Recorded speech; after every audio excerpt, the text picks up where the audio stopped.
Bonjour Mamadou. Bonjour Juan, bonjour à tous. À Conakry en Guinée, vous avez des questions sur l'information judiciaire ouverte la semaine dernière contre l'opposant guinéen Cellou Dalein Diallo pour corruption présumée. Oui, merci Juan. Évidemment, l'opposant Cellou Dalein Diallo s'est exprimé la semaine dernière sur l'affaire Air Guinée, dans laquelle il est inquiété par la grève. Alors, ma question, que reproche-t-on concrètement à Cellou Dalein Diallo dans cette affaire? Et quel est l'intérêt d'ouvrir cette vieille affaire, vieille plus de 20 ans en ce moment de la transition? Oui, c'est vrai que les faits présumés remonteraient à 2002, il y a donc 20 ans, lors de la cession des biens d'Air Guinée, Air Guinée qui était en faillite, et à l'époque, Cellou Dalein Diallo était ministre des Transports. Bonjour Cabinet Fofana. Bonjour Juan. Analyste politique, directeur de l'association guinéenne de sciences politiques. Sur quoi portent les soupçons de la CRIEF, la Cour de répression des infractions économiques et financières?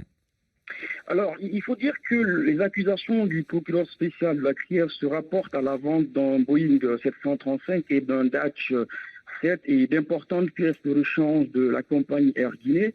Il s'agit aussi de la vente des dalles de l'immeuble abritant la compagnie, mais aussi les installations de la compagnie situées à l'aéroport de Conakry. Et donc concrètement, la CRIEF soupçonne notamment Cellou Dalein Diallo, car il n'est pas le seul à avoir été cité la semaine dernière par le procureur de la CRIEF. En tout cas, il est soupçonné de corruption, enrichissement illicite, détournement de deniers publics. Exactement. Cellou Dalein, quand on lit la réquisition du procureur spécial de la CRIEF, il pointe du doigt les personnes visées, Mamadou Cellou Dalein Diallo, qui était ministre des Transports, mais aussi M. Cheikh Amadou Camara, qui était ministre de l'Économie et des Finances. Et puis vous avez aussi Ibrahim Camara, directeur de privation au ministère de l'Économie et des Finances. Ce que reproche la CRIEF, c'est notamment des malversations dans la passation des marchés publics, corruption, enrichissement illicite, mais aussi détournement de deniers publics. Puis il y a aussi la question de recel de biens.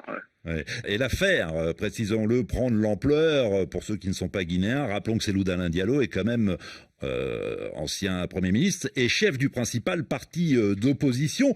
Quel est l'intérêt d'exhumer cette affaire 20 ans après les faits, Cabinet Fofana?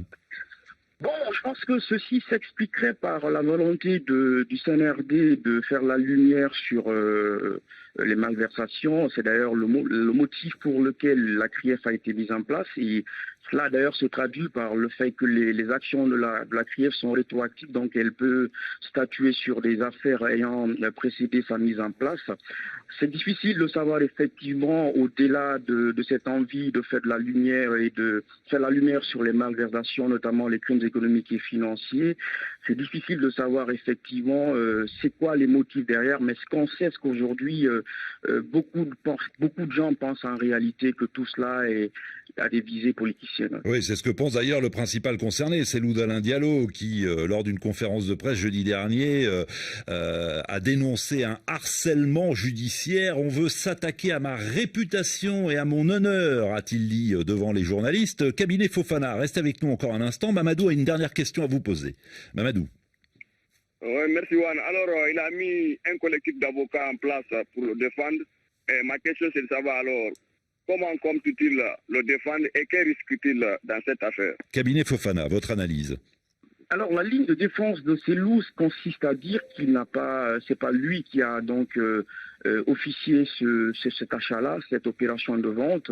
Il dit plutôt qu'il a juste été consulté en tant que ministre des Transports, que ceci relève plutôt du travail du ministre de l'Économie et des Finances.